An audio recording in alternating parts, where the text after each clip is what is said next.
एक व्यक्ति नास्तिक उस समय तक होता है जब तक कि भोजन मिलते रहे, सोने के लिए बिस्तर मिले, पहनने के लिए वस्त्र मिले और बैंक में बैलेंस बना रहे, नौकरी चलती रहे, व्यापार चलते रहे। वो कहेगा मैं भगवान को नहीं मानता, मैं नास्तिक हूँ।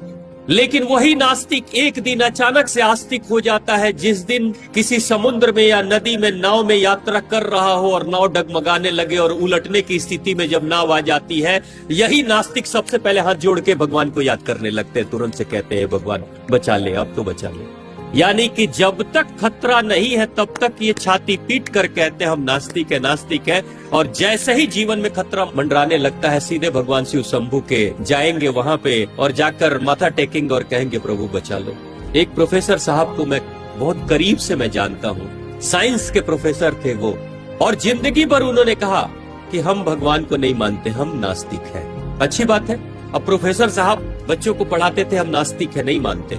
एक दिन मैं उनके घर पे गया तो मैं देखा, सुबह के वक्त में मैं टहलते हुए चला गया था, तो सवेरे सवेरे मैं देखा, पता किया कि भाई कहाँ है प्रोफेसर साहब। तो प्रोफेसर साहब नहा रहे हैं। तो मैं उनके ड्राइंग रूम में बैठ गया, थोड़ा वेट करने लगा। चलो, अब प्रोफेसर साहब जब नहा के निकले ना, तो तौलिया वलिया लपेट कर निकले थे बाहर। हाथ में छोटी सी लुटिया थी, उसमें जल था, और अपने बागीचे में जो किचन गार्डन में उन्होंने छोटा सा शिवलिंग स्थापित किया हुआ था बेलपत्र के नीचे, उसी पे जाके जल चढ़ा रहे थे। मुझे आश्चर्य हुआ, जिंदगी पर प्रोफेसर साहब ने कहा कि भाई हम नास्तिक हैं, या शिवलिंग पे जल क्यों चढ़ा रहे हैं। तो मैंने पूछा उनके पोते से कि भाई क्या बात है, सब ठीक है ना घर में। तो आजकल कुछ परेशानी चल रही है। क्या परेशानी?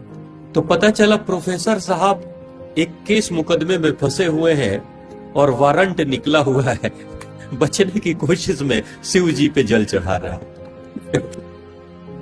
जिंदगी भर बोलते रहे और जैसे ही खतरा अब लगा कि अब कोई बचने का कोई गुंजाइश नहीं है, तो सीधा शिव जी के शरण में चले आए। तो वही बात है, इस दुनिया में तो बहुत बच्चे ऐसे भी मिलते हैं, अपने माता पिता को भी इनकार करते हैं, हम न माँ को मानते न बाप को मानते हैं। लेकिन अगर माँ नहीं मानती और बाप नहीं मानते तो आप बोलने लायक भी नहीं रहते। इस धरती पे आए हैं तो उन्हीं के कारण से आए, ये भी याद रखें।